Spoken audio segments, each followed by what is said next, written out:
Dernière vidéo pour ce thème du cours de sciences pour le CE1D. Nous allons analyser une expérience d'un CE1D antérieur. Nous allons étudier donc les fleurs de tulipes. On prend une fleur complète avec ses étamines et ses grains de pollen, avec son pistil. Nous mettons cette fleur sous un capuchon qui laisse passer l'air pour ne pas la laisser mourir, mais qui ne laisse pas passer le pollen. Ce qui veut dire que le pollen d'une autre fleur ne peut pas l'atteindre, il ne peut donc pas y avoir de fécondation externe. Au bout d'un moment, on observe que notre pistil s'est transformé et que l'ovaire a donné un fruit mûr avec ses graines. Le fruit a donc pu se développer, ce qui veut dire qu'il y a bien eu fécondation, et que donc chez la tulipe, il peut y avoir autofécondation.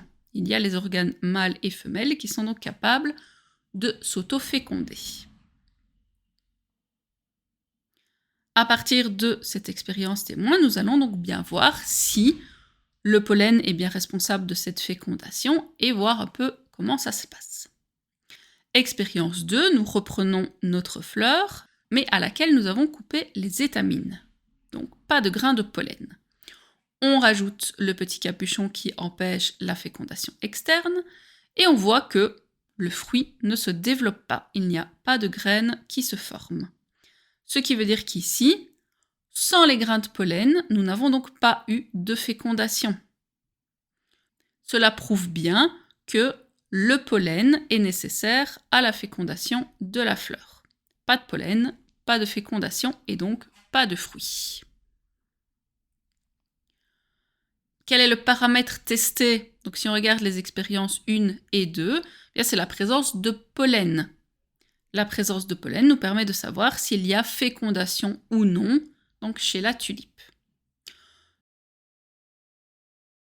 Troisième expérience, on récupère notre fleur de tulipe, on coupe à nouveau notre étamine, mais on ajoute le pollen d'une autre tulipe, donc la même espèce mais une autre fleur. On la replace sous son petit capuchon pour qu'il n'y ait pas d'autre fécondation externe, et on attend. On voit un fruit se développer avec ses graines, il y a donc bien eu fécondation. Ici, une fécondation entre deux fleurs, entre deux tulipes différentes, ce qui veut dire que ça fonctionne. Expérience 4, on fait pareil. On coupe les étamines de notre tulipe, on lui ajoute du pollen, mais du pollen de jonquille. On la replace sous son petit capuchon, on attend, et là on voit pas de développement de fruits, pas de graines. Il ne se passe rien. Ce qui veut dire qu'une fécondation interespèce n'est pas possible chez la fleur. Ici, on a bien prouvé que le pollen est nécessaire à la fécondation, mais qu'il faut un pollen spécifique à la fleur. Donc le paramètre qui est testé ici avec les expériences 3 et 4, c'est le type de pollen, c'est-à-dire la possibilité d'un croisement interespèce. Et donc ici on prouve bien que le pollen doit être spécifique.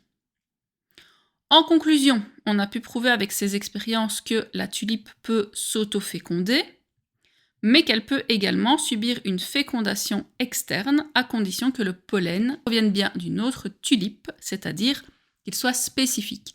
Il faut donc que les cellules sexuelles reproductrices soient bien spécifiques, comme d'ailleurs dans beaucoup d'espèces. Si vous essayez de croiser votre chien avec votre chat, ça ne fonctionnera pas.